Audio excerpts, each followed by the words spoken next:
Guys, এই লোকটা দেখতেছেন, উনি মানসিক প্রতিবন্ধী। উনি নারায়ণগঞ্জের জায়গার নাম কি ভাই? জায়গার নাম কি?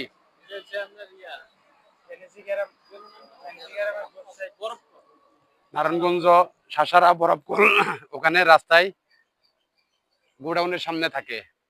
যদি কোনো দয়াবান ব্যক্তি ওনারা চিনিয়ে থাকেন, ভিডিওটা বেশি বেশি শেয়ার করবেন, যেন আপনাদের শেয়ারের কারণে ওনার ফ্যামিলি ওনারে খুঁজে পায়। আসসালামু আলাইকুম রহমতুল্লাহি ওয়া বারাকাতুহু। ঠিক আছে, ভালো আছো? ঠিক আছে মামা।